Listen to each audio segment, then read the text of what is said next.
Well, hey there, I'm Emma from mmmEnglish. This lesson is going out to all of you who are studying English for a purpose. So if you are studying to improve your English so that you can apply for a scholarship or a visa and you need an IELTS 7, or you need English for better opportunities in your career, then this lesson is for you, because you are not really interested in improving your English slowly, are you? You want to get there as fast as you can. So let's hop to it.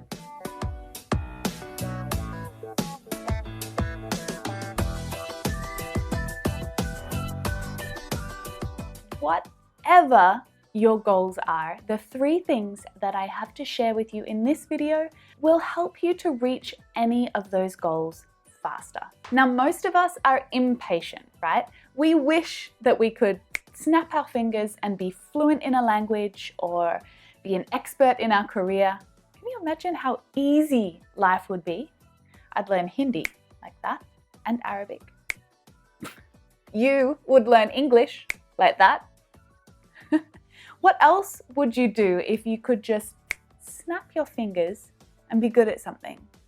Tell me about it in the comments. What would you snap your fingers and dream of? The tough reality is it's not that easy. If you want to get better, you need to do the work, right? Now, let's focus on your goal to speak English fluently. Today, I'm going to give you 3 reminders that will help you to get back on track, working towards your goals, and get there faster.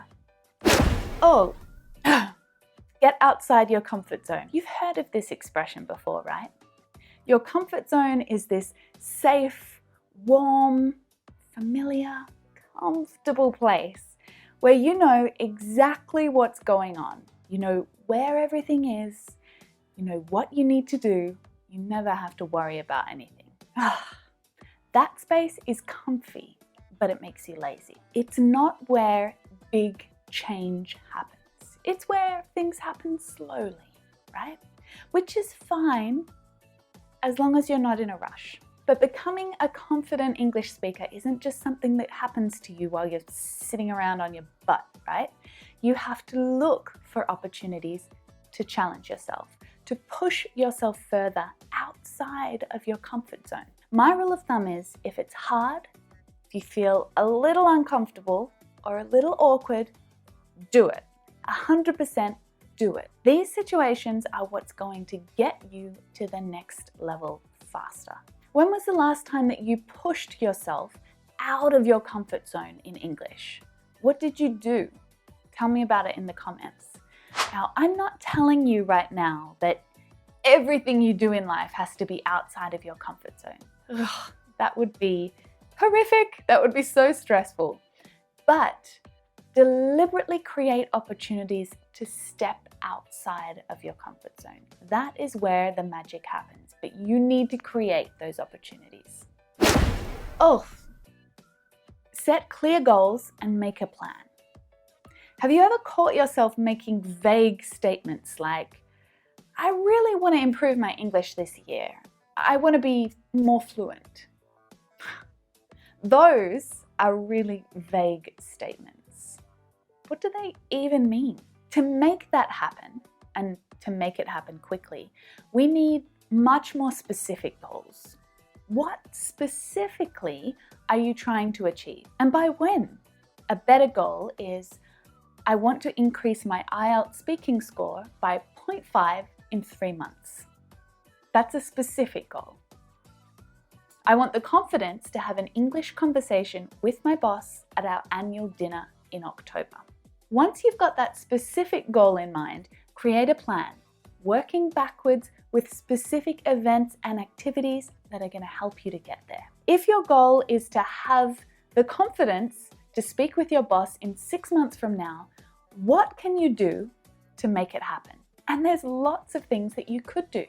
You could use imitation lessons to practice your pronunciation and your expression. You could go to a language exchange each month to practice with other English speakers in your city. You could take a course, sign up to online courses. Now here, I want you to think back to your comfort zone.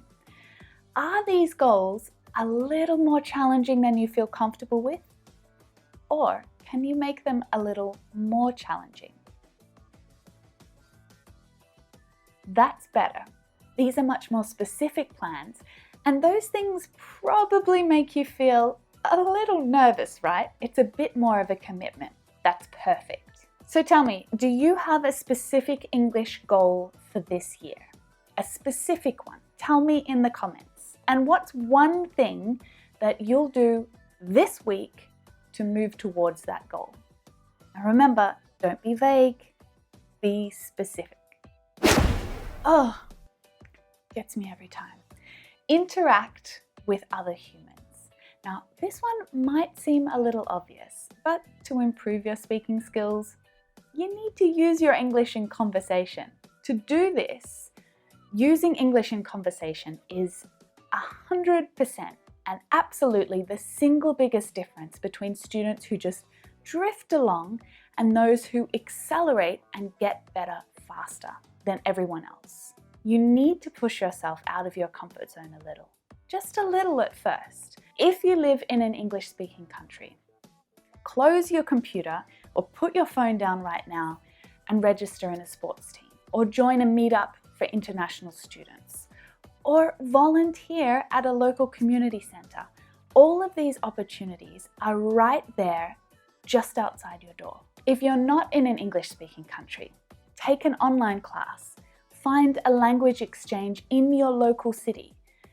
People learn English everywhere. Anywhere that there's an opportunity to meet other English speakers and join them in conversations, take it. The opportunities to practice are there. They're all around you. If you're sitting where you are right now and you're saying, there's no English speakers around here, I don't have anyone to talk with. Well, I have to say that you're probably lying to yourself, telling yourself that story so that you don't have to get out there and get out of your comfort zone. Now, I know that that's probably not an easy thing to hear. We live at a time when you can practice English every day if you want to, as long as you have an internet connection or you're willing to do something about it. Now let's help each other out a little bit here. I want you to help me brainstorm some different places and different opportunities to practice your English skills, wherever you are. Share your favorite ways to connect with other English speakers in the comments below. They could be native English speakers or non-native English speakers, online or offline. But let's try and get all of these ideas in the comments together. There's one thing that I want you to take away from today's lesson. It's to take action. Now, it could be really serious, deliberate action, but it could also be smaller but equally deliberate action. A commitment to find a speaking partner in an online language group, for example. Whatever it is, I hope that the experience is wonderful and a little uncomfortable. All right?